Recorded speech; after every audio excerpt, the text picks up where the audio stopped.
Presentar al doctor Alfredo Crespo, del Movimiento por la Amnistía y Derechos Fundamentales, que va a tratar justamente el tema de la verdad histórica desde su punto de vista, de la guerra interna en los años 80 y 90, y cómo también embarcándolo, qué cosa es lo que plantea para un problema que se tiene acá, y que el dos ministros de Estado lo están tratando.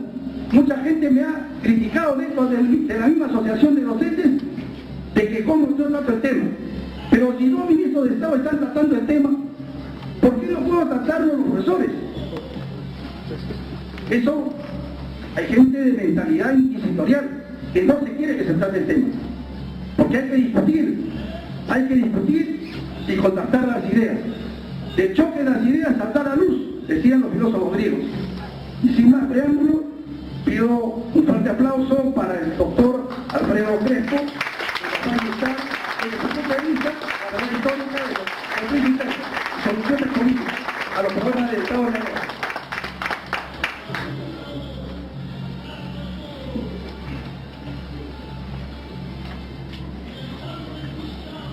Muy agradecido a ustedes, muy buenas noches a los compañeros de la Asociación de Docentes de la Universidad Nacional de Ingeniería, muy agradecido por la invitación que hacen al Movimiento por Amnistía y Derechos Fundamentales. A todos ustedes, muy buenas noches, y vamos a nosotros plantear lo que pensamos respecto a lo que ocurrió en nuestro país y cuál es, creemos, la salida política, la solución política a este problema, a muchos problemas que se derivan precisamente de lo vivido en nuestro país. Muchas gracias. No sé si ya vamos a comenzar. Ya.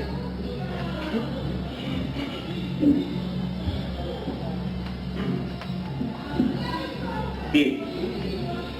En primer lugar, yo tengo que saludar este espíritu democrático de los compañeros de la Asociación de Docentes de la UNI por atreverse a plantear, tocar un tema que muy poco se habla ahora, pero que sin embargo cada vez se hace más necesario tratarlo. Y como bien ha dicho, ya es una tendencia que se viene dando en el Ejecutivo y también en el Parlamento sobre una necesidad de la sociedad política, una necesidad política de la sociedad, es decir, de una amnistía general. Efectivamente, como lo ha dicho el profesor que ha hecho uso de la palabra, en nuestro país, haciendo referencia al doctor Valladestra, en nuestro país se han dado varias amnistías, es decir, hay una tradición de amnistía en el Perú. Tenemos la de 1945, ¿no?, de Bustamante y Rivero. Ahí se dio una amnistía. Después la amnistía de 1956 de Prado, donde se da amnistía a comunistas, a luchadores sociales, a los apristas que eran perseguidos. Después la amnistía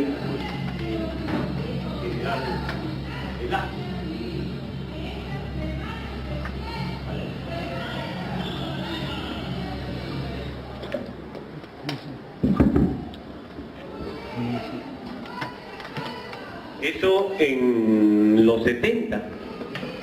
Allí precisamente también salieron en libertad muchos miembros de lo que fue el movimiento guerrillero de 1965, entre ellos el compañero Héctor Beca.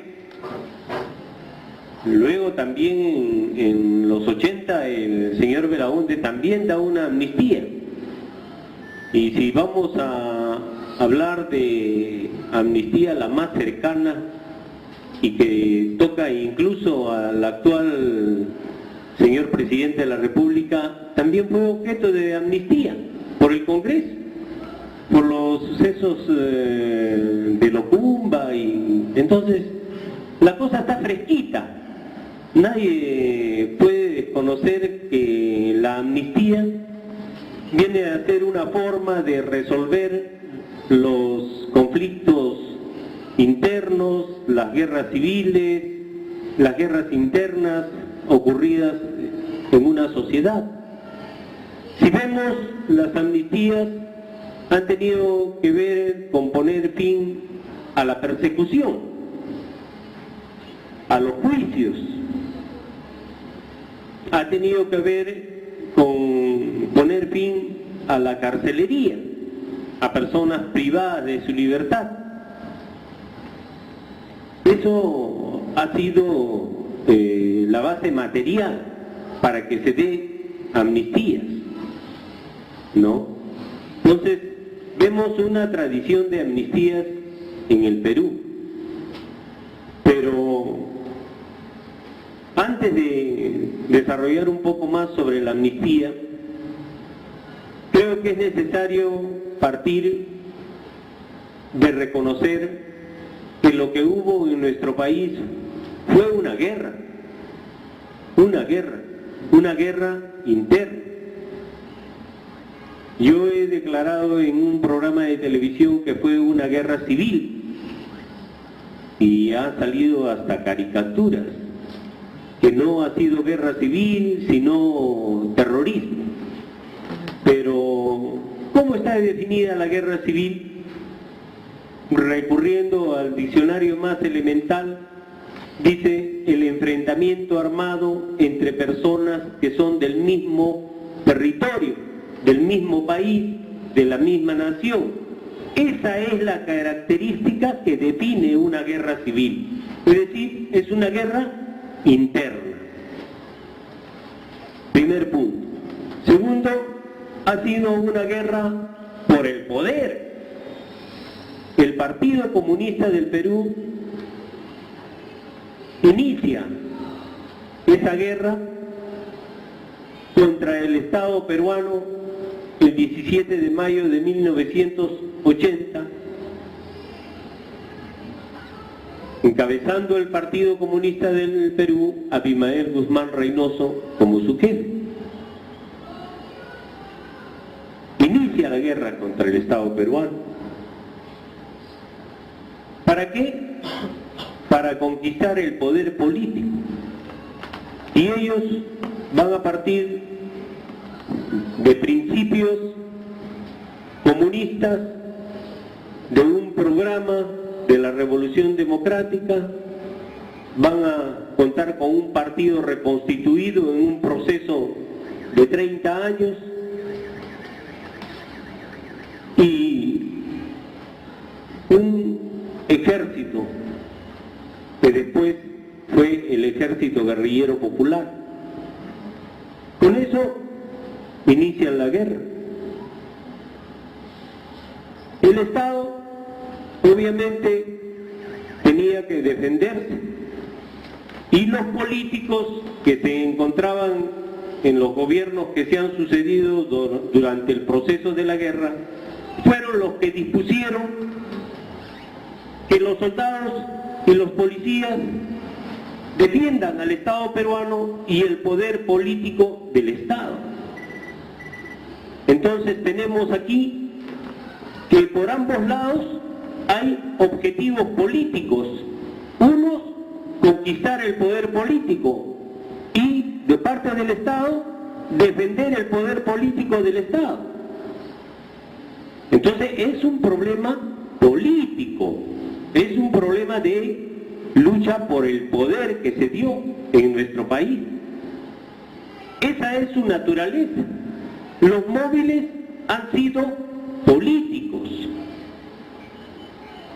No se puede esto reducir a que fue terrorismo, porque es ocultar la real naturaleza de lo que ocurrió en nuestro país. Y fue una guerra civil, sí, porque fue una guerra entre peruanos. Incluso parte de la población, presionada o no, se alinearon con fuerzas armadas y fuerzas policiales. Igual de fuerzas del Partido Comunista del Perú contaron con apoyo del campesinado. No solamente apoyo, sino participación. Y muchos estudiosos del tema dicen que si no hubiese sido así, como le dicen, ¿no? Si Sendero Luminoso, dicen, no hubiese contado con apoyo popular, con apoyo del campesinado, en el campo no duraba ni un año. Es decir, son personas que analizan, ¿no?, sin prejuicios, el proceso de lo que fue la guerra en el Perú. Efectivamente, ocurrió así. Y muchos hechos que también se atribuyen a las Fuerzas Armadas se dieron por eso, ¿no? Porque pueblos sabían que apoyaban a las fuerzas guerrilleras del Partido Comunista del Perú. Y cuando se daba un ataque contra las Fuerzas Armadas o policiales, muchas veces después venía, ¿no?, la represalia contra el pueblo que había apoyado. Y de ahí se explican una serie de hechos como las fosas comunes, desaparecidos, etc. Pero la cuestión que queda de esto es que fue una guerra interna.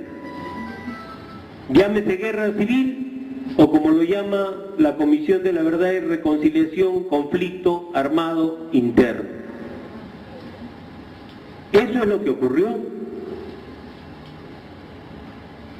Algunos dicen, pero plantear así es poner en el mismo nivel a los del Partido Comunista del Perú, a los terroristas, a los subversivos y a las Fuerzas Armadas, a las fuerzas policiales. Yo pienso que no es así. Cada uno tiene su lugar. Unos son las Fuerzas Armadas del Estado peruano que cumplieron el papel para el cual fueron creadas: defender al Estado peruano y el poder político del Estado, y que fueron ordenados por los políticos. Y los otros son las Fuerzas Armadas revolucionarias, los revolucionarios que se levantaron en armas. Entonces cada uno tiene su lugar y tendrá su lugar en la historia. Pero dicen otros, pero Sendero Luminoso es responsable de lo que ha ocurrido en el Perú porque ellos comenzaron primero, ellos dispararon primero. Pero como Lenin dice, en las guerras el problema no es quién dispara primero, sino cuál es la causa o cuáles son las causas y quiénes responden de esas causas que dieron origen a esta guerra. Y eso hoy está siendo analizado y ya hay un análisis, incluso del ejército peruano. Hay un libro de la Comisión Permanente de Estudios del Ejército Peruano donde están analizando todo el problema de la guerra interna vivida. Y ellos no dejan de reconocer, como militares que son y que conocen de la guerra, esas causas. Y hablan que eso es responsabilidad del Estado. Esa marginación, ese atraso, ese abandono de los pueblos, ese hecho de que no había Estado en muchos lugares del país y que nuestra sociedad era una sociedad semifeudal, semicolonial. Es decir, hechos objetivos que fueron condicionantes para que se dé una guerra en nuestro país. Condicionantes, pero no determinantes, porque hoy también hay miseria, hay abandono, hay atraso, hay postergación de las masas.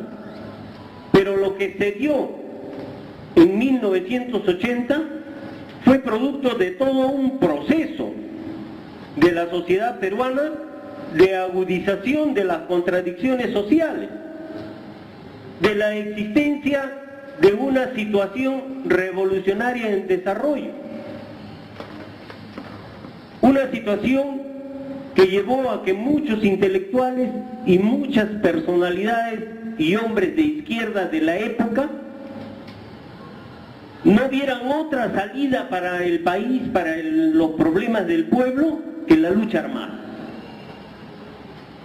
La izquierda,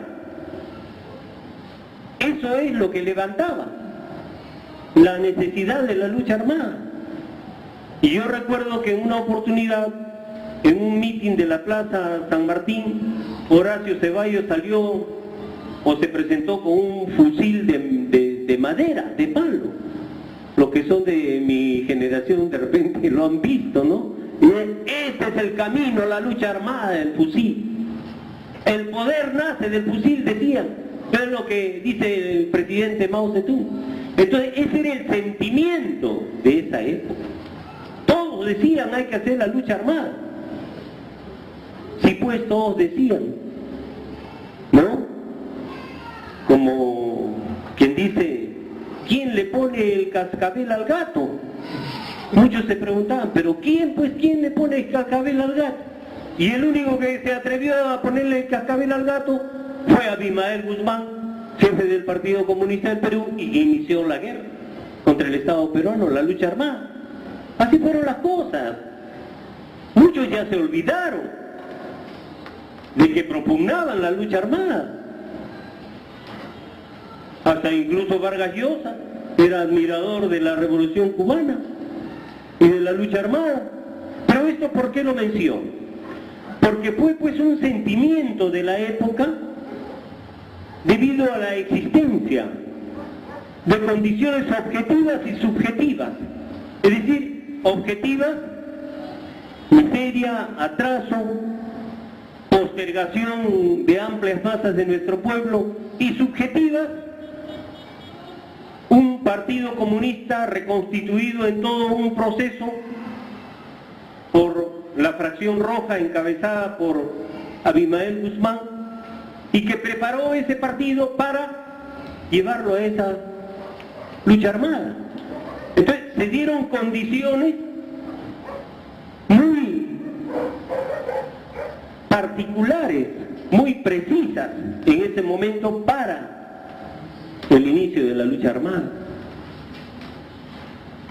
Pero eso tuvo su proceso y termina con la captura de Abimael Guzmán con otros miembros de la dirección central del Partido Comunista del Perú.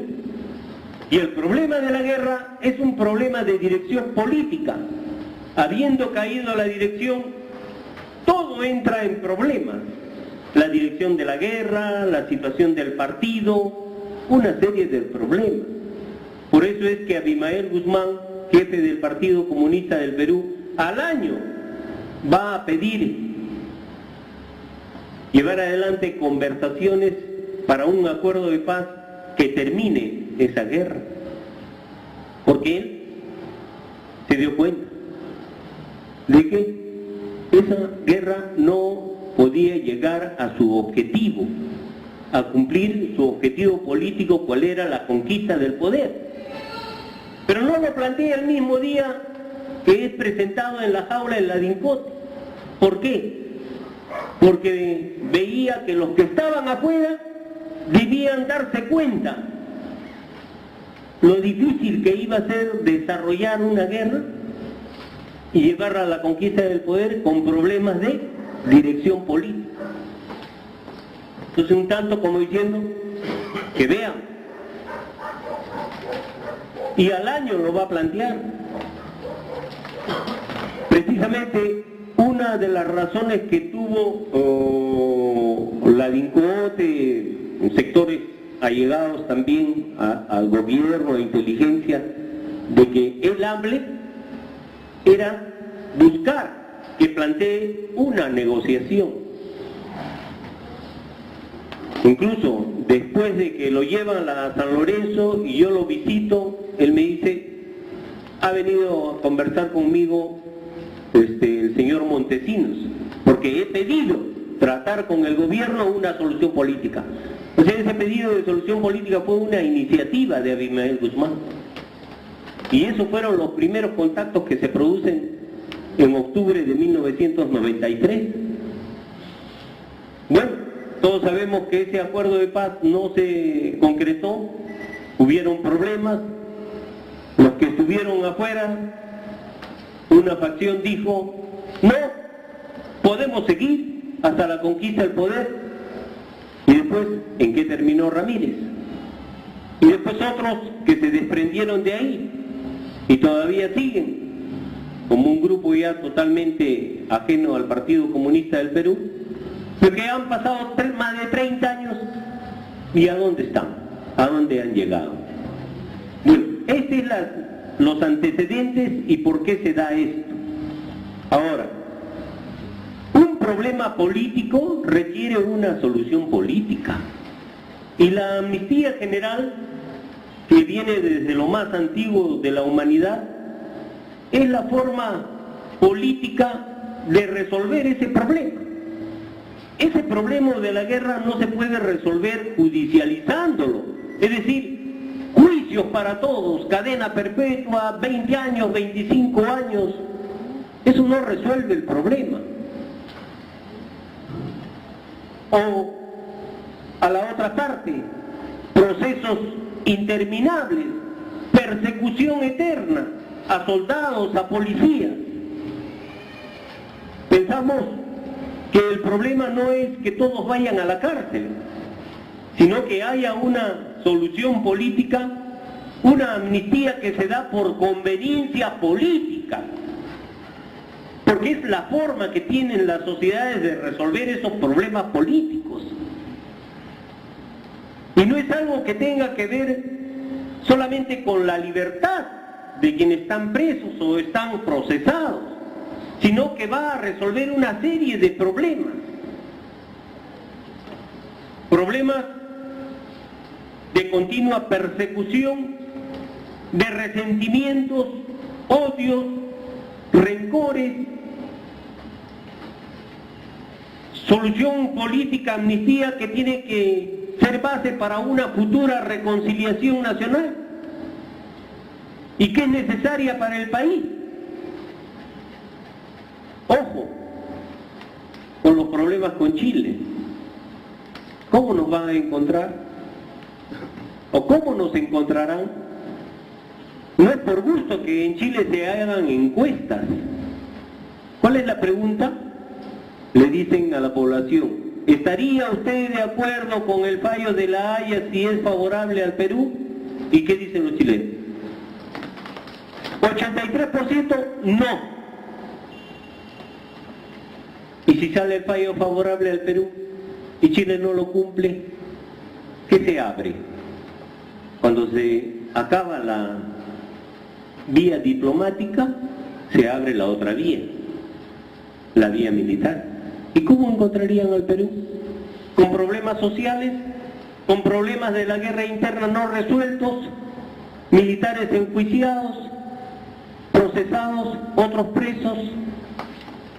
Entonces, la amnistía es una salida que se da por conveniencia política, ¿no?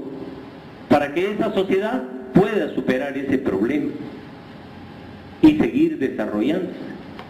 Ah, no, dicen algunos, pero esa es impunidad y las violaciones de los derechos humanos.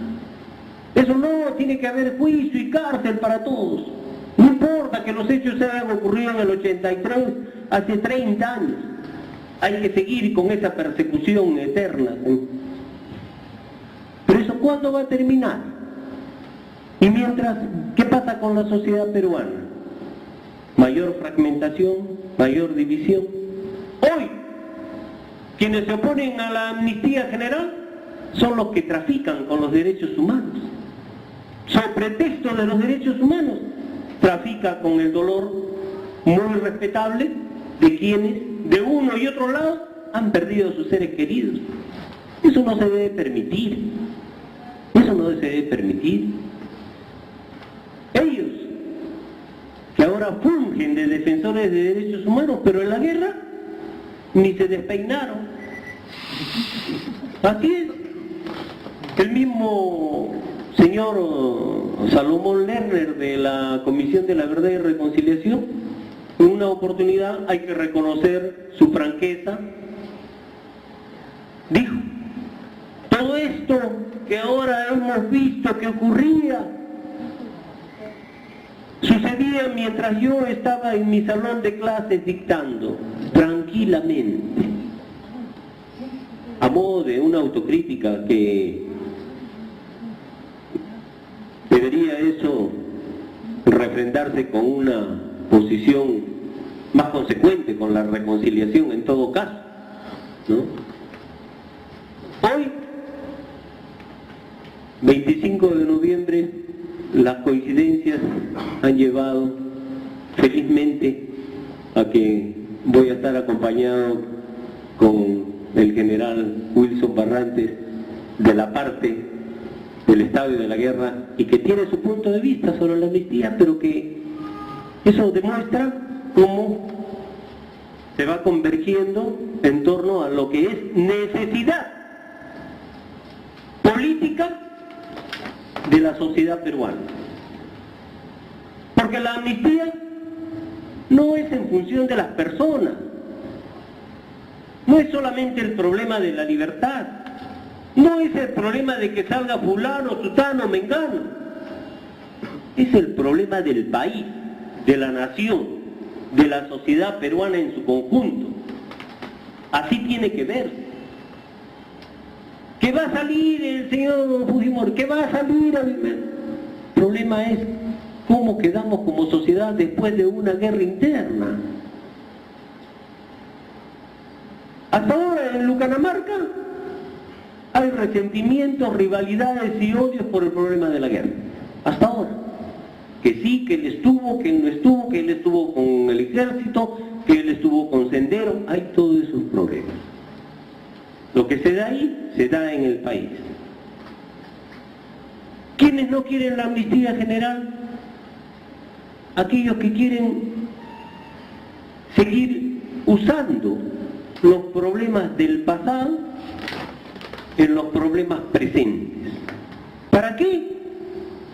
Para desenvolver persecución contra nuestro pueblo. Últimamente hemos visto el señor ministro del Interior sobre los hechos de Cajamarca. Ahí está Sendero. Ya se acerca el 3 de diciembre, cumpleaños de Abimael Guzmán. O sea, usando un problema de la guerra ya terminada para justificar persecución, para cubrir lo que son problemas actuales. Con una amnistía general se terminará esa legislación antiterrorista que es usada para perseguir a los dirigentes populares. Se terminarán todas esas leyes que han dictado para criminalizar la protesta popular. Habrá que ver el problema de los expatriados, que son cientos que están en el extranjero y que no pueden volver al país. Por causas de la guerra, están con procesos abiertos. Hay miles de requisitoriados en el país que están con orden de captura. Muchos tienen que vivir con otros nombres. Hay el problema de los presos, porque también es un problema los prisioneros políticos. Hay 300 condenados a 25 o a 30 a cadena perpetua. Pensamos que ellos ya llevan más de 20 años presos, que ya pagaron su delito. El mismo Abimael Guzmán casi 20 años preso en condiciones de aislamiento absoluto. En las condiciones que está, cada año es como 3 años. Para mí ya pagó su delito, que fue político, y que tiene derecho a su libertad. Es lo que yo pienso. Ahora, el movimiento por amnistía y derechos fundamentales se constituyó precisamente para luchar por una amnistía general.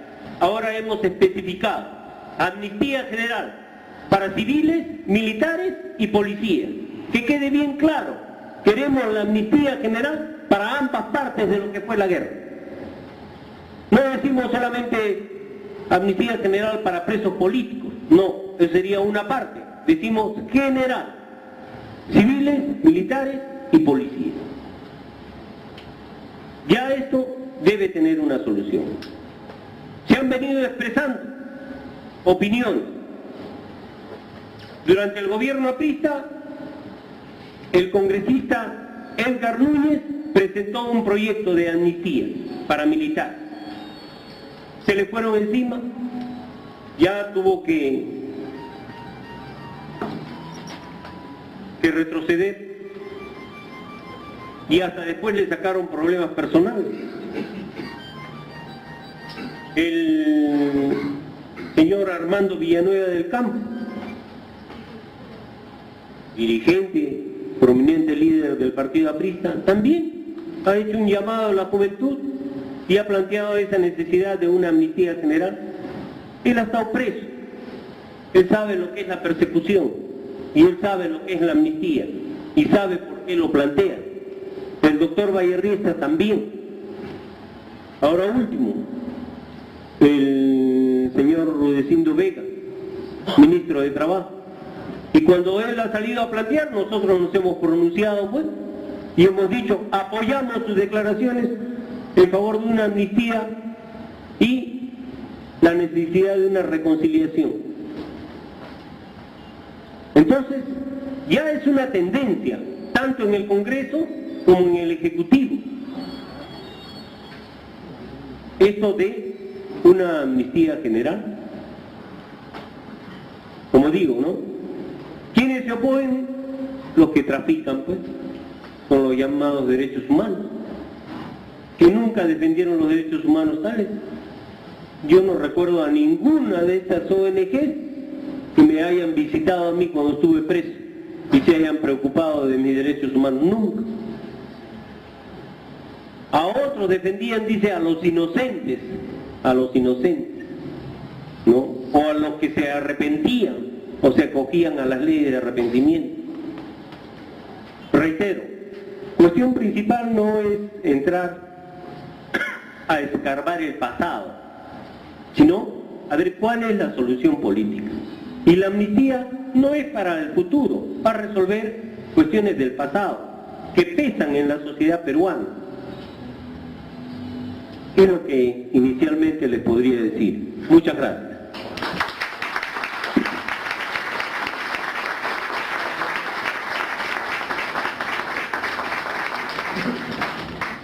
Bien, como justamente lo ha reiterado acá el doctor Alfredo Crespo, ahora pasamos también a otra parte, a un integrante de alto nivel en el sentido de la jerarquía del ejército, que también ha estado involucrado de parte del Estado en la guerra antisubversiva, en la cual también se ha discutido, hemos discutido, polemizado, intercambiado opiniones. Tengo el gusto de presentar al general Wilson Barrantes.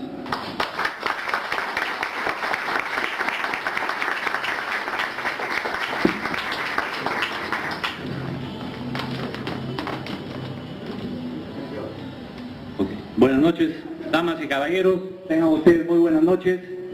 En primer lugar, mi saludo a la presidencia de la Asociación de Docentes de la Universidad Nacional de Ingeniería por haber tenido a bien realizar este evento que, creo yo, inicia en forma pública en el lugar más adecuado, que es justamente el seno de los centros de formación, de la conciencia, de los centros de formación de la ciudadanía, como son las universidades. En ese sentido, mi saludo especial y el reconocimiento a que esta actividad, ojalá Dios quiera que sean recogidas por las otras universidades, y si no es así, nosotros la vamos a promover, porque es necesario que se haga docencia de este acto para, de alguna manera, hacer una suerte de catarsis de lo que ha ocurrido en el Perú en el pasado reciente y por qué hemos llegado a ese estado de cosas. Empezaré manifestándoles de que en cualquier tipo de estado, sea este democrático, sea este estado monárquico, estado comunista, el poder es el instrumento con que disponen los estados para ejercer la voluntad e imponer sus condiciones como tal. Y ese poder lo emplea tanto en una guerra externa como en una guerra interna. Y consecuentemente, el instrumento del poder lo ejerce la autoridad en base a ese mandato que obtiene de un proceso, como repito, en cualquiera sea la forma de gobierno, para hacer sentir que ese Estado se defiende o que ese Estado ataca si es que así lo desea, pero de todas maneras el poder lo ejerce. ¿Y con quiénes ejerce el poder? Efectivamente lo ejerce con los instrumentos coercitivos del poder, que en este caso resulta que son las Fuerzas Armadas, las Fuerzas Policiales, el Poder Judicial, que son los instrumentos que dispone. Y entonces, ¿qué ocurrió en el pasado reciente? Ocurrió dentro de la doctrina de nuestro Estado, que ocurrió una guerra interna. El Estado reconoce tres tipos o tres formas de expresar los conflictos cuando desbordan de su posibilidad de negociación. Guerra externa, cuando es contra un país, o guerra interna cuando se producen dentro del país. Y cuando el conflicto está envuelto por ideas o por ideologías, guerra revolucionaria. Dentro de este contexto, lo que ha ocurrido en el Perú ha sido una guerra. Y eso es lo primero que tenemos que aceptar los ciudadanos del Perú, de que aquí no hemos vivido una suerte de disturbio, hemos sido una alteración del orden público, hemos vivido un acto de guerra. Muy bien. La participación de la Fuerza Armada en este estado de guerra no es novedoso en los últimos 20 años. La participación de la Fuerza Armada, para hacer referencia en los últimos 100 años, al hablar del siglo XX, ha participado en la guerra, ha participado la Fuerza Armada en los sucesos del año 1932 o 33, cuando el partido aprista, en ese momento, si, como alguna vez lo dije, si hubieran habido leyes como la que hubieron en el año 90, seguramente hubiera sido el primer partido terrorista del Perú, y no tendríamos por qué sentirnos mal, porque en realidad eso ocurrió. Lo que ocurrió, pretendió llegar al poder vía la lucha armada, y indudablemente el Estado en esa oportunidad hizo uso del poder. Muy bien, entonces ese es el primer evento de ingresa las Fuerzas Armadas y la Policía Nacional a intervenir en los conflictos políticos. Posteriormente intervino el año 48, el año 63, con la frustrada acción de guerrillas del movimiento Javier Heró, y por supuesto después en el año 65, 66, con el movimiento de la Puente Uceda. En todos esos eventos, que son los últimos recientes, hemos visto antes del año 80 que efectivamente la Fuerza Armada ha participado. O sea, no es una novedad, ni es algo nuevo que ocurrió en el año 80. Entonces, en ese marco de cosas, el presidente es el responsable político de la conducción como jefe supremo de las Fuerzas Armadas. Pero su conducción no es una conducción que nace producto del capricho del presidente, nace producto de que él, en el Consejo de Seguridad y Defensa Nacional, él toma esa decisión, donde está su primer ministro, donde está su ministro de Defensa, su ministro de Economía, su ministro de Relaciones Exteriores, su ministro de Justicia, el presidente del Sistema Nacional de Inteligencia, todo un conjunto de personas que deciden, y aquí hay que tomar bien en claro lo que estamos diciendo, deciden ingresar a la Fuerza Armada a la solución de ese problema. Entonces, hay que decir esto porque a veces hemos escuchado en algunos medios, algunos supuestos analistas del conflicto, de la guerra, que dicen que este ha sido un conflicto entre los alzados en armas y el ejército o la Fuerza Armada. Y falso. Este ha sido un conflicto entre el Estado y los alzados en armas. Y entonces el Estado, ¿a quién va a escoger? Obviamente a los elementos que dispone, que es su Fuerza Armada. Lamentablemente, nosotros hemos visto que el Estado peruano siempre ha pretendido solucionar los conflictos de la manera más violenta. Fíjense ustedes, el año 80, cuando el presidente Belaúnde decide ingresar a la lucha, a hacer uso de la Fuerza Armada el año 83, él se demoró, y muchos nos preguntamos, y muchos lo hemos criticado de repente, diciendo el presidente fue muy débil, no quiso ingresar, etcétera. Pero él ya sabía, como presidente de la República el año 65, 60, que si ingresaba a la lucha armada iba a haber un costo, un derramamiento de sangre, que él pretendía evitarlo. Y es lo mismo que nos está pasando a nosotros, los que conocemos el tema de la guerra. Si hay alguien, o alguienes, por generalizar el tema de los que conocemos el tema de la guerra, somos nosotros los que no queremos y nunca pretenderíamos que esto vuelva a suceder. Y por una sencilla razón, porque sabemos lo que significa el ingresar a una guerra. Hay derramamiento de sangre, hay pérdida de vidas humanas, hay una serie de consecuencias que nosotros sí lo sabemos. Probablemente hay algunos que desean o sueñan que hay que hacer un acto violento para lograr sus fines políticos. Y nosotros, los que ya hemos pasado por esta actividad, bueno, lamentablemente estos señores no han conocido lo que significa una guerra. Por eso es que es importantísimo lo que en este momento estamos discutiendo en esta mesa desde las diferentes perspectivas. Es necesario entonces llegar a entender qué cosa pasó en ese proceso. Entonces lo que nosotros estamos diciendo acá, que el fin supremo del Estado, el bien común que es conocido como doctrina, para lograrlo lo hace con sus dos instrumentos. Lo hace a través del bienestar general y a través de la seguridad interna, pero la seguridad nacional. Y la seguridad nacional es justamente todo un cuerpo de conocimientos doctrinarios que permite que nosotros tengamos la facultad de ordenar todo este tema. Y para ordenar este tema lo hacemos con instrumentos. Primero, la decisión política. Quiere decir que para que haya una decisión política de que esté el concurso de las Fuerzas Armadas o de la Policía Nacional, tiene que haber una decisión política. Esa decisión política se traduce en directivas.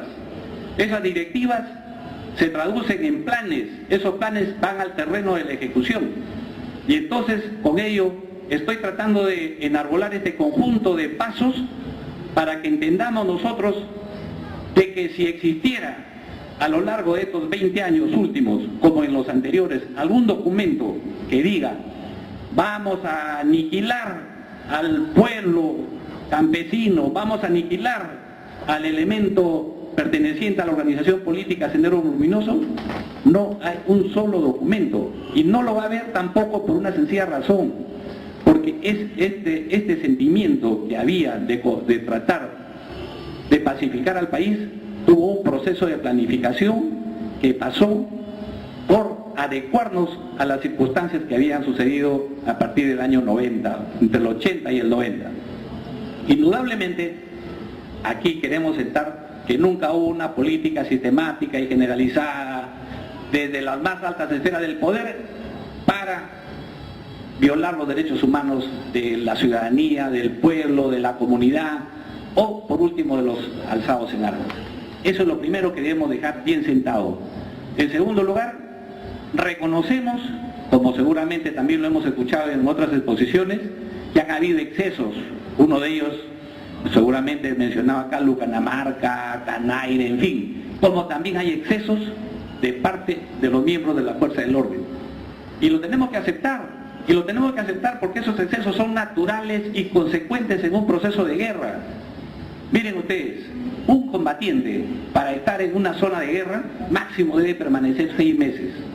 Pero ¿qué ha pasado en este Estado peruano? Sinvergüenza, trafero, corsario.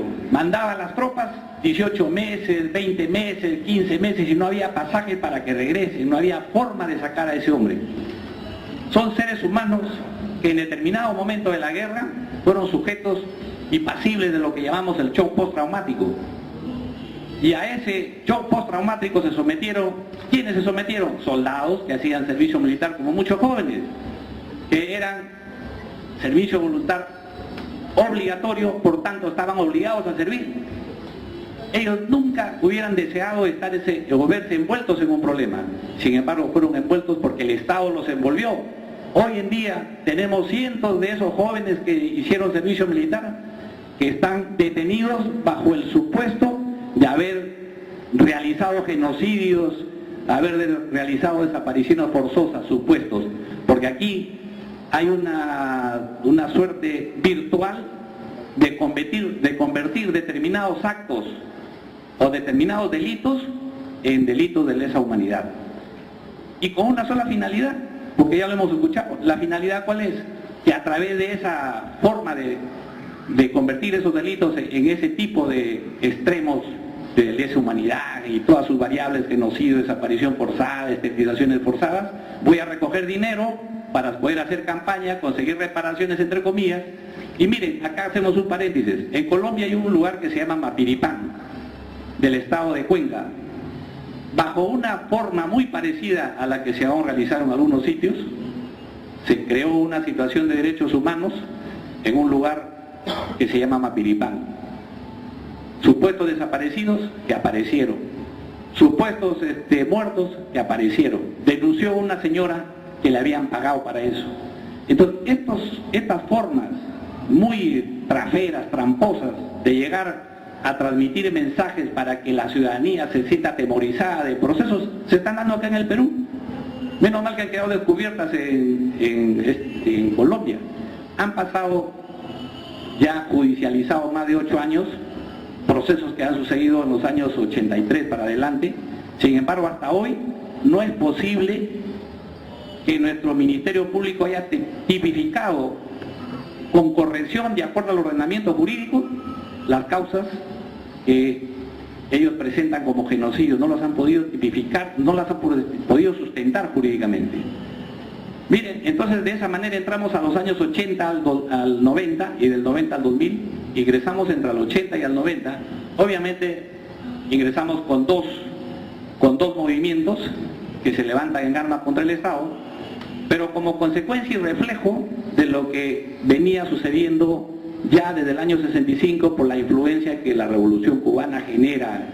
Como bien se ha dicho acá, había una suerte de sentimiento de la época, cosa que las condiciones ya no son estas las que se están viviendo. Si hay el temor de que, por ejemplo, salga el Guzmán a la calle y que al día siguiente va a ir a la lucha armada, yo personalmente no creo que eso vaya a estar, porque las condiciones del país ya no son esas. Si hay la posibilidad de que salga Polay y vuelva a conducir su movimiento para irse a la lucha armada, yo personalmente no lo creo, porque ya no hay condiciones. Que salgan Tauro o cualquier otro con ideas díscolas, para la época ya no es posible que eso suceda. Entonces por ahí es que nosotros queremos también hacer notar que esa influencia que se vivió en esa época es una influencia que obviamente capturó y sedujo a muchos jóvenes, muchos ciudadanos del Perú de una generación que estamos acá presentes, probablemente hayan escuchado en la universidad, hayan escuchado en los diferentes medios, y seducían al Che Guevara y todas esas figuras que en ese momento le generaban ese atractivo. Y bueno, pues llegó el año 80, iniciamos un proceso el año 80, la Fuerza Armada entra el año 83 y comenzamos en ese proceso de pacificar al país. Indudablemente, Sendero Luminoso, con su guerra popular prolongada, maoísta, leninista, marxista, y sobre todo el maoísmo, y si nosotros comenzamos a revisar qué había ocurrido en el mundo, indudablemente, por eso es que tanto Belaúnde como muchos se equivocan en su momento, porque políticamente no pueden, porque el escenario en que se hizo esta guerra fue la población, y quizás la población fue el actor más importante y principal, de ahí que tanto la estrategia que se diseña por el lado nuestro justamente fue llegar a controlar la población. Y se crean una serie de mecanismos. Por ejemplo, se diseña el Comando Unificado de Pacificación, o sea, se le da una nueva dirección estratégica a la guerra. Y se diseña el Comando Unificado de Pacificación, que en el Comando de Frente Interno, dentro del Comando Conjunto de la Fuerza Armada, dirigía el sentido de la guerra, y comenzamos a tener el control de la población a través de los comités de autodefensa, las rondas campesinas, y se comienza a recuperar a la población. Y esa es la disputa que se dio en este tipo de conflictos. El escenario fue la población y el objetivo era controlar a la población. Y así entramos en ese proceso. Y los costos que han tenido para entrar a ese proceso han sido altos. El Estado ha pagado mucho en el sentido de que hemos tenido que recuperar la infraestructura productiva que, como parte de la estrategia de la lucha armada, se destruyó. Tenemos un costo muy alto, en pérdidas de vidas humanas igual. Hemos tenido muchas pérdidas de vidas humanas, cerca de 25.000 ciudadanos del Perú que han fallecido por diversas acciones, pero acá no vamos a, y tampoco creo que en esta etapa vamos a decir, como dijo un ex miembro del partido que se presenta a las elecciones, nosotros matamos menos. Esa es una tontería. En realidad debimos sentir vergüenza de unas expresiones de esa naturaleza, porque la muerte, aunque sea de un ciudadano, es tan lamentable como la muerte de 1.000 o 10.000. O sea que porque hay 10.000, hay 20.000, bueno, pues esa no es la diferencia. Muy bien, entonces estamos en ese proceso y hemos llegado al año 92, que comienzan a dar sus primeros frutos esa estrategia, con probablemente el tema universitario. También hemos tenido acceso a las universidades, a los penales, a modificar el cuerpo jurídico, y justamente ahí está uno de los grandes problemas de la Fuerza Armada. Se dispuso una serie de normas por las cuales la Fuerza Armada ingresa a este proceso, constitucionalmente avaladas, como es la existencia de un ordenamiento jurídico militar, y posteriormente el Tribunal Constitucional hace una interpretación y trata de retirar el delito de función, que era justamente la razón por la que los miembros de la Fuerza Armada eran juzgados en su fuero privativo militar, y desaparece. De la noche a la mañana es como aquí vamos a jugar un partido de fútbol y de repente el árbitro, en lugar de sacarnos tarjeta roja, le mete un balazo al jugador. Imagínense, eso es lo que ha pasado en términos jurídicos. Y por supuesto, por el otro lado, se han dado leyes demasiado duras para el momento político, se han tomado medidas demasiado drásticas para el momento político, inclusive para la propia Fuerza Armada. El rigor con que se comenzó a juzgar a los miembros de la Fuerza Armada fue demasiado alto. Y lamentablemente dentro de la Fuerza Armada, pues el Código de Justicia Militar de esa época, inclusive anterior a los años 80, era muy restrictivo. Por ejemplo, un militar en retiro era muy difícil que pueda emitir una opinión, porque podía ser denunciado por los mismos delitos que si estuviera en actividad. Recién a partir del año 83 me parece que modifican el Código de Justicia Militar. Entonces los militares recién empezamos a hacer algunas explicaciones de lo que viene ocurriendo. Entonces, a partir de todo este ordenamiento jurídico que se monta para ingresar y lograr que este proceso termine de la manera que llegamos al año 93, cuando bien lo hemos escuchado acá, que Guzmán propone los acuerdos de paz, y obviamente ya hemos escuchado que hay el grupo que proseguir, que deseó continuar con la lucha armada, y las consecuencias ya la hemos visto. Hoy en día, por ese lado, tenemos un grupo de mercenarios dedicados al narcoterrorismo y que indudablemente vienen creando el problema, que toman el pretexto de la ideología senderista y comienzan a vender a los incautos en la zona la posibilidad de la toma del poder. Si ustedes salen del ámbito de la zona del BRAE y dicen la gente, este está loco, ¿qué poder va a tomar si lo único que está ocurriendo aquí es narcotráfico? Y en la zona se produce cerca del 70% de los 330 o 40 toneladas de clorhidrato de cocaína que se exportan al mundo. O sea, ahora nos hemos convertido no solamente en una amenaza nacional, sino en una amenaza internacional. Pero es otro tema, lo dejamos para después. Bueno, la Fuerza Armada ingresa y termina su tema hasta el año 2000. Pero ¿qué pasó después del año 2000? Después del año 2000 ingresamos a este proceso de un cambio de gobierno, y resulta que toda la Fuerza Armada ahora viene padeciendo de una persecución a raíz del informe de la Comisión de la Verdad.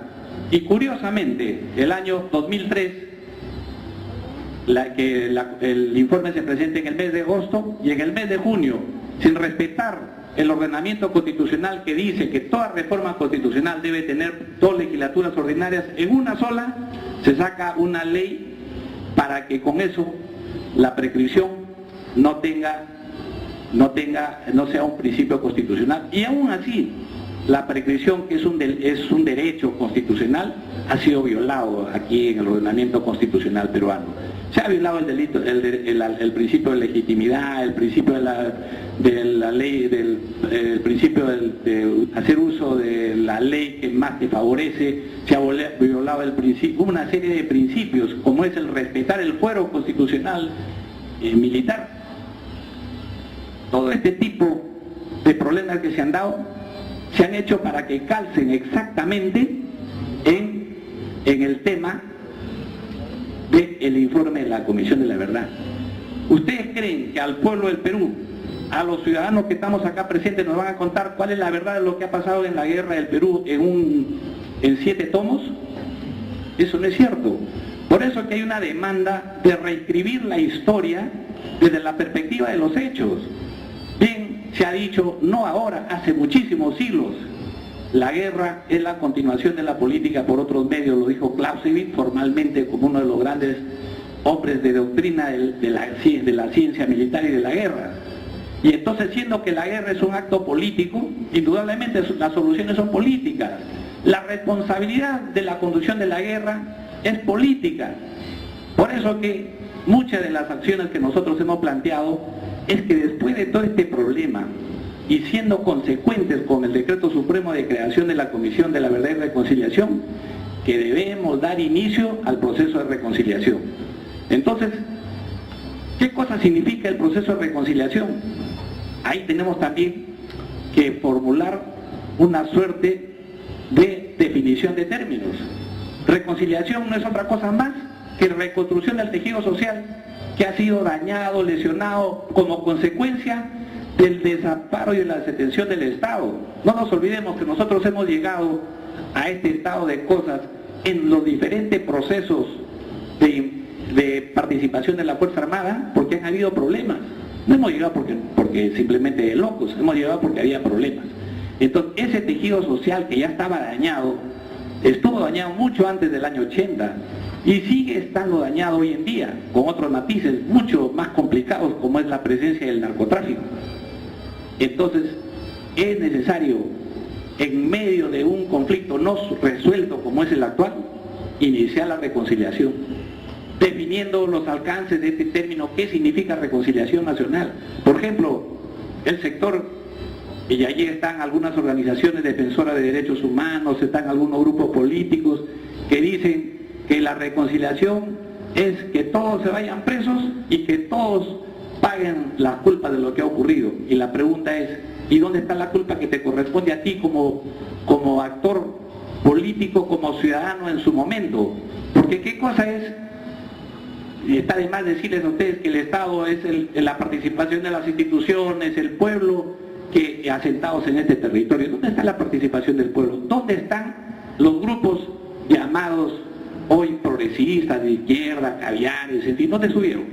¿Cierto? Algunos que de repente, como dicen, ni se han despeinado, y es cierto. ¿Dónde estaban? Mientras los guachimanes baratos, como era la Fuerza Armada, estaban que se trataban de solucionar el problema de la guerra, aquí la gente tomando café en los cafés. Y entonces, ¿de qué estamos hablando? Cuando quieren solucionar el problema del Perú, no es que quieran solucionarlo, quieren continuar encontrando un filón donde puedan recibir dinero del extranjero y donde puedan seguir viviendo bonito. Y eso no es justo. Entonces, ¿qué cosa es lo que tenemos que hablar? Tenemos que hablar de justicia.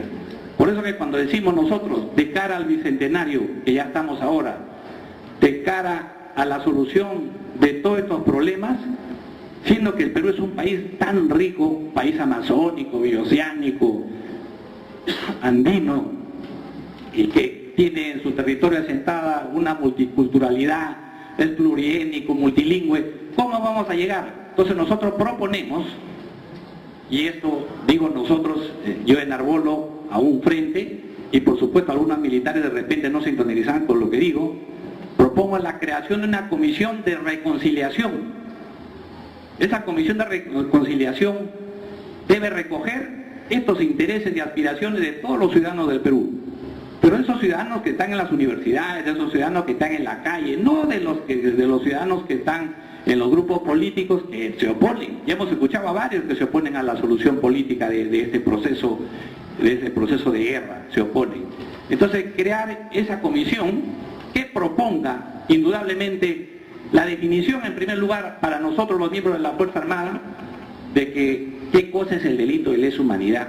Lo saben, pero lo que no saben es los ciudadanos, porque mediáticamente se ha expuesto que todo lo que ha ocurrido en el Perú es genocidio, y ustedes ven irresponsablemente, hacemos uso de los términos y no sabemos, ni siquiera nos damos cuenta por qué lo estamos empleando. No sé si lo empleamos como parte del problema o lo empleamos jurídicamente. Jurídicamente lo que ha ocurrido en el Perú, mis estimados amigos, correcto, lo que ha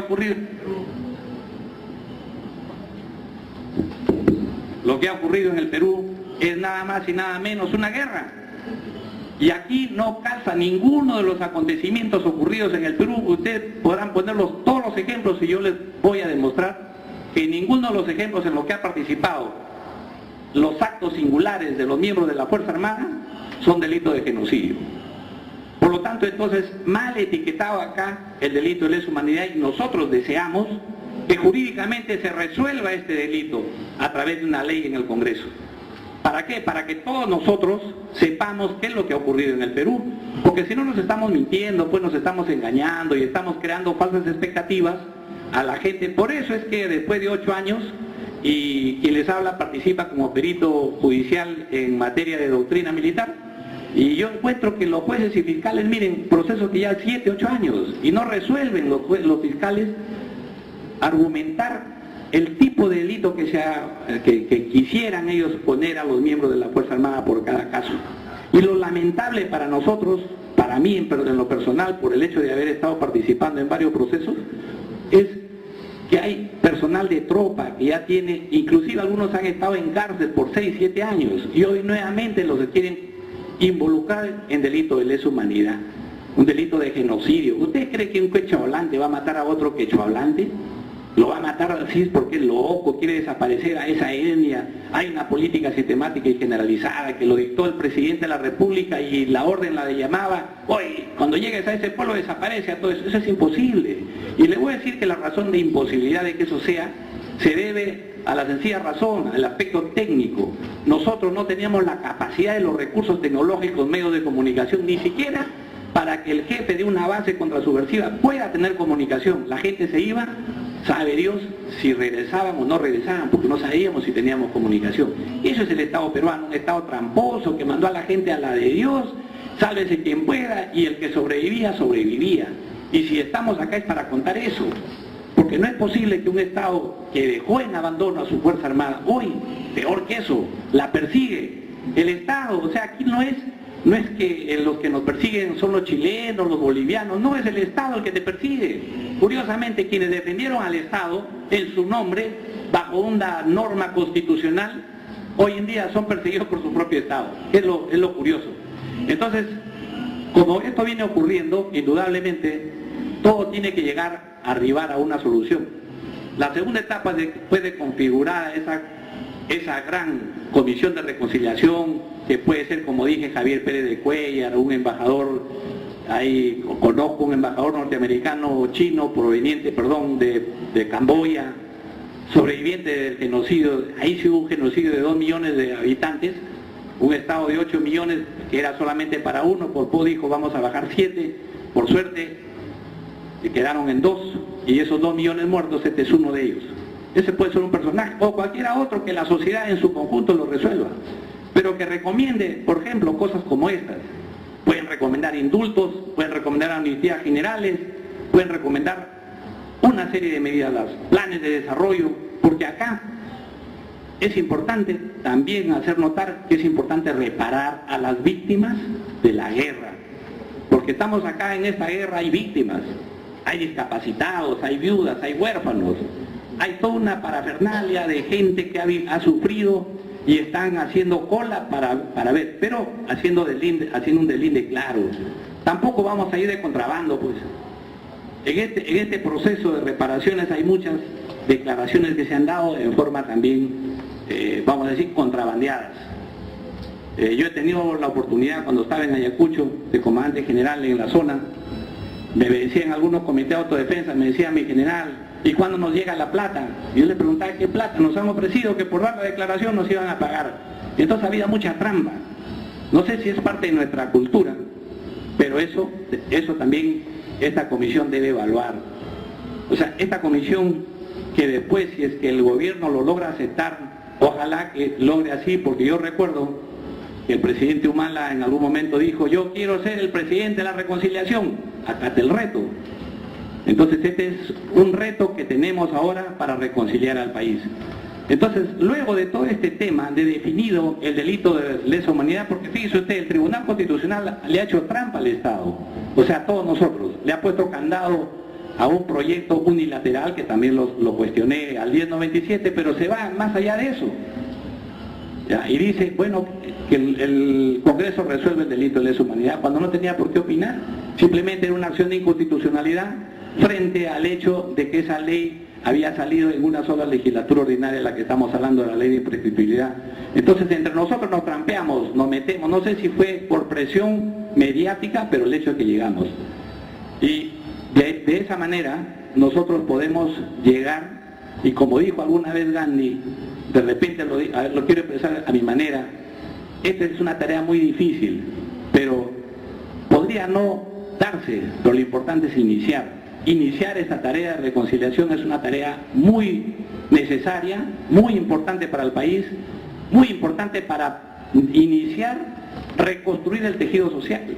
Y ustedes acá, la universidad tiene, en ese sentido, tiene, digamos, una labor fundamental, porque esto tiene que venir de adentro hacia arriba, desde la universidad, desde la fila de los alumnos universitarios, desde la fila del colegio, para enseñar a estos ciudadanos de la República del Perú a construir Estado. Tenemos que construir Estado, tenemos que construir ciudadanía, y por esa razón yo agradezco una vez más esta invitación y a disposición de ustedes. Muchas gracias.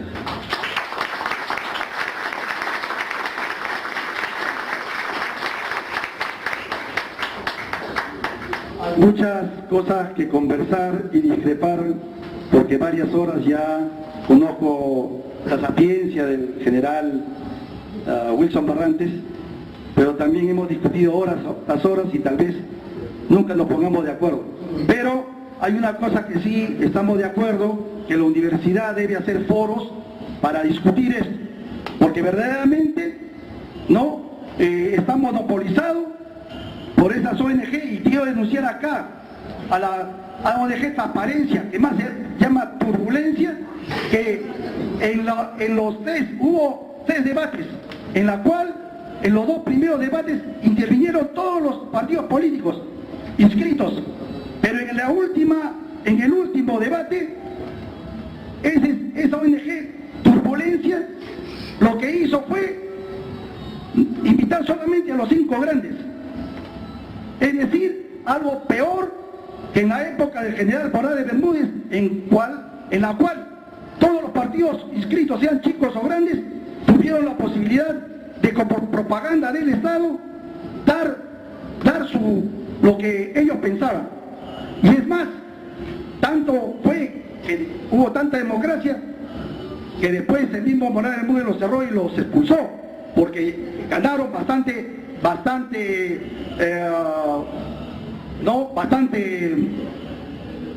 gente que los apoyaba. Pero de todas maneras, esta turbulencia es peor que la dictadura de Gaddafi. Por eso, esto no es democracia, desde mi punto de vista. Bueno, para bajar mis revoluciones, porque estoy muy amargo, viene la tuna para unos 15 minutos bailar un poco. No desesperarme tanto. Como presidente de la Asociación de Docentes, es muy satisfactorio que este tema haya tenido éxito acá en la universidad, ¿no? Y recogiendo el planteamiento del general, en el sentido de que o sea, una de las conclusiones podría ser, por ejemplo, de repente hacer ya una comisión, ¿no?, de reconciliación y que puede partir de aquí, de esta asociación. Entonces, en ese sentido, estamos, digamos, de acuerdo, ¿no?, para poder, digamos, inicializar esto. Digamos, esto está de acuerdo cuando en la Biblia se plantea de que hay que perdonar 77 veces 7, ¿no? Entonces, la amnistía, este término de amnistía es muy importante porque eso haría, digamos, de que nuestra patria estaría unido más aún. Muchas gracias.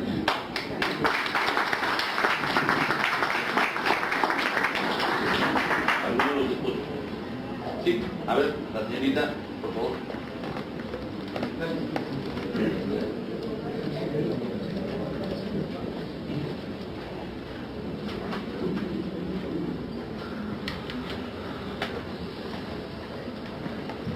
Bueno, este tema es básicamente desconocido por la colectividad, por la ciudadanía, por las universidades. Por ejemplo, para mí, yo soy egresada de la UNI, ¿no? Y la verdad que este tema es bastante, me parece un tema que debe investigarse, debe profundizarse para que haya, digamos, un mayor conocimiento acerca de las decisiones que tenga que tomar el gobierno, ¿no?, más adelante.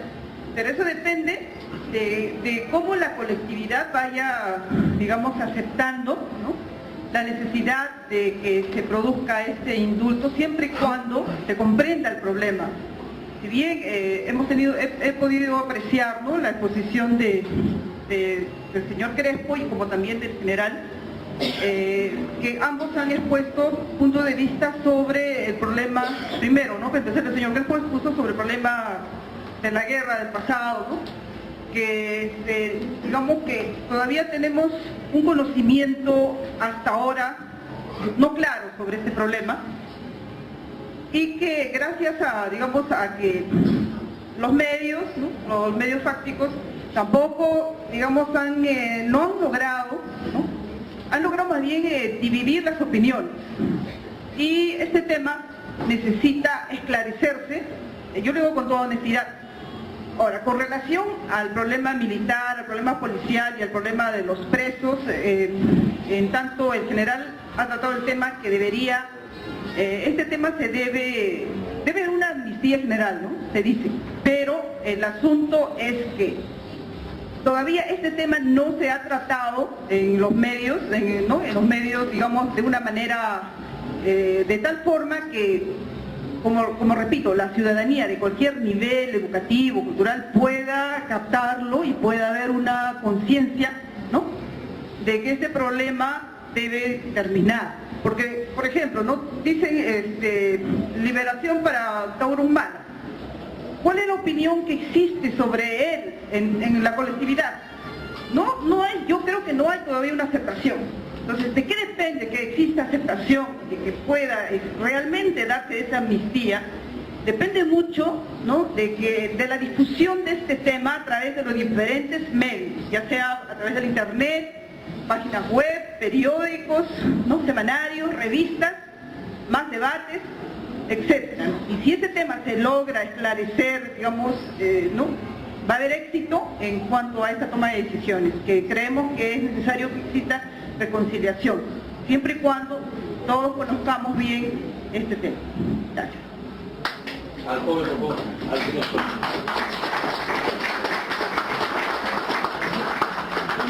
Bueno, como egresado de esta Universidad de Civiles, yo soy el último presidente egresado de Civil desde el año 85.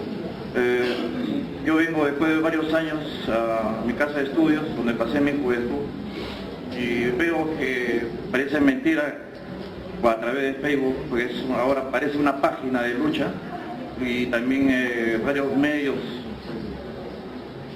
más que todo veo un desinterés, producto, yo creo, de los gobiernos militares hasta la actualidad. Parece que ha creado una conciencia de pesimismo, una conciencia de desinterés ante los problemas sociales. Yo en mi época, yo soy de la década de los 70, terminando el 80, 82 fue mi promoción. Una pregunta para el doctor y para el general. el grupo Colina, el general dijo, solamente el personal de tropa puede estar en el campo de la amnistía. Yo le pregunto si el grupo Colina es un personal de tropa cuando ellos son tremendos oficiales que han estudiado en Panamá, con Estados Unidos, han tenido muchas clases en el extranjero, en Europa, en el Asia. ¿Usted considera este grupo Colina que debe estar en la amnistía? Y para el doctor Crespo, también esa pregunta le hago, y también para el moderador, que somos amigos de esa época de la UNI, esa época que se vio lucha, no como ahora, falta, no sé qué falta acá en la universidad, no sé qué pasa. Yo quiero que se luche o se organice una vez para retomar la asociación de egresados. A la fecha no hay asociación de egresados. Como dijo el señor, necesitamos organizarnos. Y sin organización no vamos a hacer nada. Simplemente vamos a sentarnos, escuchar a los ponentes, representantes, un representante del pueblo y un representante de las Fuerzas Armadas. Vamos a sentarnos a escucharles y después a dormir. Yo creo que es necesario organizarnos. Yo pido a la juventud, yo creo que hay estudiantes recién de la UNI que están terminando, que estudien la historia de la UNI. Quisiera que me contesten esas dos preguntas.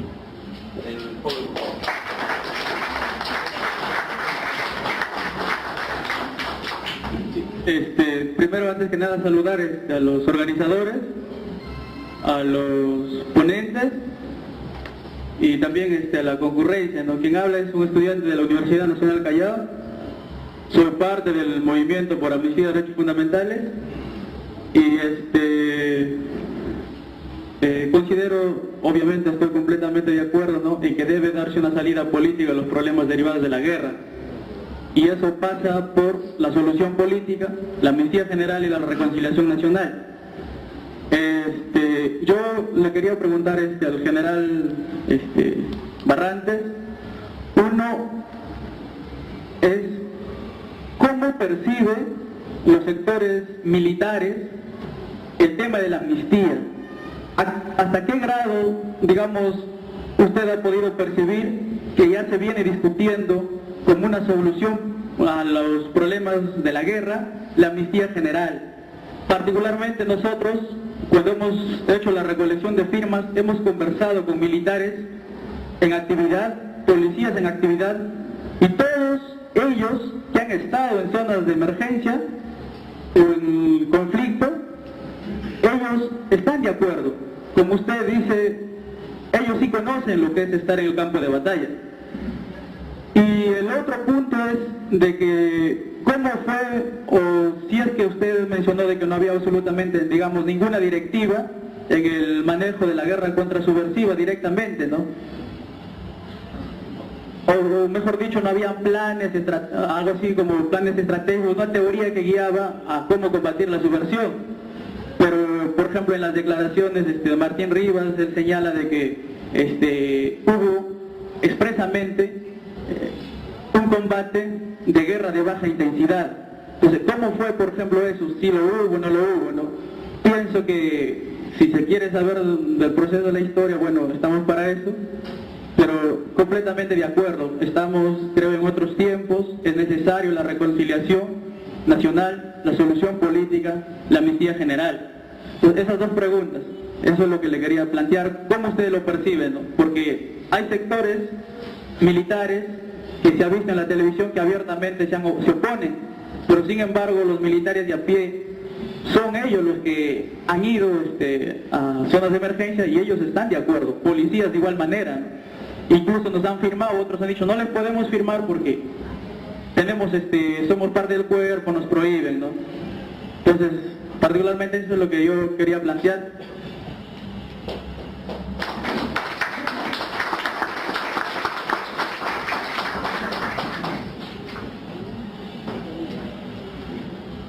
Después del joven pasamos a la respuesta porque... Sí, no se más, por favor, el joven y... Sí, ya se más. Bien, gracias. Agradecemos a la Asociación de Docentes de la UNI por organizar este tipo de conversatorios, conferencias. Un tema muy complejo. Es reunir todos los elementos constitutivos de la sociedad, vale decir, aquellos que participaron en el tema de la lucha armada, participaron en el tema de la pacificación del país y la sociedad en su conjunto. ¿Cómo hacer para que los diferentes actores de esta nación, los diferentes actores que participamos en todo este problema, en la solución de este conflicto, cómo hacer para juntarnos y entendernos bajo una sola dirección? Dejar de lado, por ejemplo, el aspecto muy puesto de moda que no hay perdón para nadie. No es así. Tenemos que juntarnos y escucharnos. Yo he conversado con muchos sectores marginales que han participado como parte de los comités de autodefensa, por ejemplo, y ellos, muy a pesar de que han dado su cuota de sangre con miembros de los comités de autodefensa que han muerto, que han fallecido o han quedado discapacitados, ellos lo que buscan es el proceso de reparación. Ellos buscan la reparación. Hay otros sectores que buscan venganza, también hay que escucharlos. Hay otros sectores que queremos solución y hay sectores importantes que queremos un país nuevo, un país del cual saquemos nosotros conclusiones de qué cosas debemos hacer para evitar que todo esto vuelva a ocurrir. Justamente los que de alguna manera tenemos mejor conocimiento de la problemática de lo que significa el costo de la guerra, tenemos que plantear que ese camino de reconciliación va a estar muy empedrado de intenciones buenas, pero tenemos que apuntar a soluciones concretas. Y la solución concreta es reunir a todos aquellos que representan verdaderamente la sociedad, a todos. Reunir, como repito, a la iglesia, instituciones del Estado, personal de la sociedad, de todos los lugares, hacer una suerte de catarsis y de escucharnos. Y una vez que nos escuchamos, todos recoger cuáles son sus intereses que tienen cada uno respecto a la solución del problema y luego pues hacer una suerte de conjunto de requerimientos y encontrar un punto de unión en donde todos coincidamos en la solución del problema. Al final yo estoy seguro que lo que todos queremos es una patria distinta.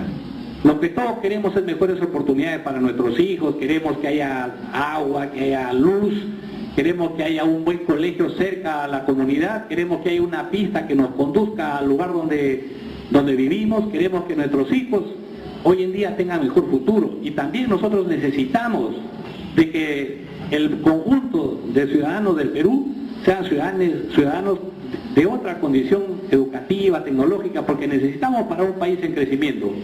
Entonces necesitamos educar a nuestra gente. Hay una necesidad para el desarrollo nacional de que la ciudadanía tenga un cambio de mentalidad, un cambio de un ciudadano y que además el Estado se fortalezca. Entonces todo eso haría que esto nos lleve a buscar nuevos horizontes en ese aspecto de la Comisión de Reconciliación. Pero esa Comisión de Reconciliación no puede ser simplemente como el Acuerdo Nacional, porque si nosotros vamos a pensar de que el Acuerdo Nacional solucionó los problemas del país, estamos muertos. El acuerdo para llegar a la reconciliación nacional, coincidir que hay que entrar en el tránsito de la amnistía general, del indulto o de cualquier otra fórmula que nosotros como peruanos le encontremos, estamos dispuestos a dar paso a eso, como le dije previamente, calificando adecuadamente que en el Perú no hubo delitos de lesa humanidad. Eso es todo. Sobre las preguntas, inquietudes planteadas. Primero, sobre la reconciliación. Nosotros consideramos que el contenido de la reconciliación es que cada una de las partes que fue protagonista de la guerra interna partan por asumir su responsabilidad. De un lado será el Estado, Fuerzas Armadas, Fuerzas Policiales, que asuman su responsabilidad en las causas y consecuencias de la guerra. y en cómo se enfrentó con esa guerra antisubversiva. Y de la otra parte, de la parte que se alzó en armas del Partido Comunista del Perú, después también fue el MRTA, también asuman su responsabilidad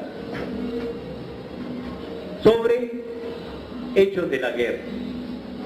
En ese sentido, yo les puedo decir que el día que mi patrocinado Abimael Guzmán, jefe del Partido Comunista del Perú, rindió su manifestación policial en la DINCOTE, lo primero que dijo es: yo asumo la responsabilidad por la guerra que mi partido dirigió, porque soy el jefe del Partido Comunista del Perú. Entonces él planteaba su responsabilidad política y después ha venido planteando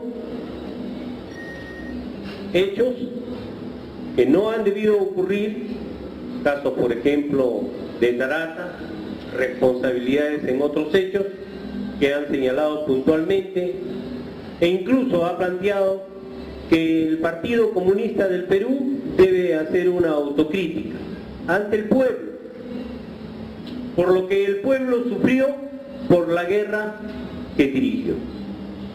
Porque en toda guerra, quien sufre es el pueblo. Él, manteniendo sus convicciones ideológicas, está planteando su responsabilidad. Obviamente él no lo plantea como arrepentimiento, porque arrepentimiento más que todo tiene que ver con una concepción religiosa y está ligada a pecado. En política lo que hay es asumir responsabilidad, autocrítica, y eso es lo que él ha planteado, él ve. Entonces, la reconciliación es partir por reconocer que lo que ocurrió en el Perú fue una guerra. ¿Qué causas hubieron? ¿Qué responsabilidad tiene el Estado peruano en esas causas? De abandono, postergación, olvido de los pueblos, de desempleo, desocupación, hambre, miseria. ¿Qué responsabilidad tiene el Estado o no la tiene? ¿Qué responsabilidad tienen los políticos que ordenaron a las Fuerzas Armadas y Fuerzas Policiales a intervenir? ¿Y qué medidas dieron para esa intervención y cómo la controlaron? ¿Han asumido de esa parte? No hay, no conozco.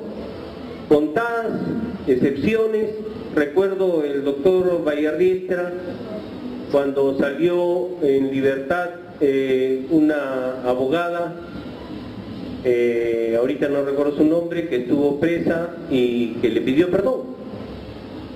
Ahora último también en una entrega de cadáveres, el ministro ha pedido perdón, bueno. Pero de asumir responsabilidad aún no vemos. Algo interesante es que en el libro sobre la guerra que ha editado la Comisión Permanente del Ejército, reciente ese libro sobre la guerra interna, habla que también tienen responsabilidad las personas indiferentes, o sea que no, como se dice, no se metían en nada. Es interesante, ¿no? Porque todos somos responsables, y si somos ciudadanos, somos peruanos, debemos interesarnos por lo que ocurre en nuestro país. Pero muchos que dijeron: no, yo vivo mi vida, allá ellos, que se maten. Y aquí en la guerra, en la ciudad, recién la ciudad se enteró que había guerra cuando ocurrió lo de Tarata. Allá nos tocó la guerra. Pero mientras tanto muchos vivían en la indiferencia, en la indolencia, mientras ocurrían esas cosas. Por eso digo, reconciliación es asumir su responsabilidad, partir por reconocer lo que ocurrió en nuestro país. Eso creo que va a servir. Segundo, sobre el problema de la impunidad. Muchas veces nos han dicho a nosotros, pero tú planteas amnistía, o sea que ya no se va a sancionar a los responsables de violaciones de derechos humanos. Entonces tú estás a favor de la impunidad. Acá hay que ver dos aspectos. Primero, nosotros no tenemos en nuestras manos los instrumentos jurídicos para sancionar responsabilidad penal. Es decir, nosotros no manejamos ni administramos justicia ni los jueces. ¿Quién lo hace? El Estado. El Estado es responsable de esa sanción penal. Aquí hay hechos que han ocurrido hace 30 años, que han debido ser sancionados penalmente hace mucho tiempo. Después de un año o dos que ocurrieron, no lo ha hecho. ¿Quién? El Estado. Porque ellos tienen en sus manos la administración de justicia. Entonces, el responsable de la impunidad en todo caso es el Estado, y no nosotros. Ese es un aspecto. Pero el otro aspecto que hay que tener claro para los efectos de la amnistía general es que no se puede contraponer impunidad con amnistía. Desde el momento que nos planteemos un debate contraponiéndonos, no es correcto. ¿Por qué? Porque la amnistía es una medida que adoptan las sociedades, y por eso es el Congreso el que la da, que representa a la sociedad, por conveniencia política. Nosotros tenemos que centrar en el aspecto político de la amnistía. Yo les recomiendo revisar El Comercio del 5 de agosto de este año. El doctor César San Martín allí dice claramente que para efectos de la amnistía no entra en consideración la gravedad del hecho, sino la conveniencia política. Correcto. O sea, si nosotros estamos a debatir si es delito de lesa humanidad, si es de genocidio, si no procede la amnistía, no es ese el debate pertinente, porque para efectos de la amnistía la cuestión a considerar no es la gravedad del hecho, sino la conveniencia política de la sociedad y del Estado para lograr la reconciliación, la paz social. Y aquí está, en un dictamen refrendado por un dictamen de la Fiscalía General de la República de El Salvador, cuando se pidió la reapertura del caso de los jesuitas, unos jesuitas que fueron aniquilados en todo ese proceso que se vivió. ¿Qué dice el fiscal? Dice, la amnistía lleva inmersa en su naturaleza, porque ese fiscal rechaza ese pedido de volver a revisar. Dice, la amnistía lleva inmersa en su naturaleza la de ser un acto jurídico político, con características esenciales, como una ley superior. Dice, que puede concederse de manera absoluta o con condiciones y restricciones que la justicia, la equidad o la utilidad pública aconsejan. Para el caso que estamos viendo, dice, la amnistía es una ley temporal, caracterizada por poseer una vida efímera, de intensa aplicación en un primer momento y que cae rápidamente en el olvido, es decir, la ley de amnistía. Por hacer perder efecto a lo que disponen las leyes penales, ojo, la amnistía, por hacer perder efecto a lo que disponen las leyes penales, es considerada como una medida excepcional y supralegal. O sea, la amnistía está por encima de las cuestiones legales. Por eso dice, es supralegal, por encima de la legalidad. Por eso es que no se le puede contraponer a la amnistía. Si nos metemos en ese debate, estamos contraponiendo. Bien. una medida excepcional y supralegal que corresponde adoptar después de periodos de gran convulsión social, trastornos institucionales o momentos revolucionarios, pues con ella se pretende dar solución a conflictos a que daría lugar la aplicación de leyes permanentes que no pudieron prever instantes o acontecimientos extraordinarios, ¿no? Y dice, es general, debido a su esencia de considerar un instrumento político para lograr una armonía social dentro de un Estado que ha sido creada para satisfacer necesidades o problemas de interés común y no en sentido particular. No obstante, puede ser utilizada como instrumento para favorecer, dice, a determinados sectores cuando las repercusiones de sus actos pueden afectar a toda la sociedad. O sea, el problema es la sociedad. Dicen Grupo Colina, el problema es de que esos hechos han tenido repercusión en toda la sociedad y hay que resolverlos políticamente con una medida supralegal. Hay que centrar en el aspecto político de la amnistía. Eso es lo que consideramos se debe ver. El tema de la conferencia de hoy también trata sobre el indulto. No hemos dicho mucho, pero nosotros sobre el indulto consideramos que resuelve en todo caso el problema de una persona. Y lo que nosotros planteamos es, se resuelve el problema en su conjunto. Eso no quiere decir que no tomemos posición también a favor de la libertad de quienes consideramos su libertad. En mi caso, del doctor Abimael Guzmán, y por qué no también la del compañero Antauro Humala. Eso es lo que yo pienso. Deben salir en libertad.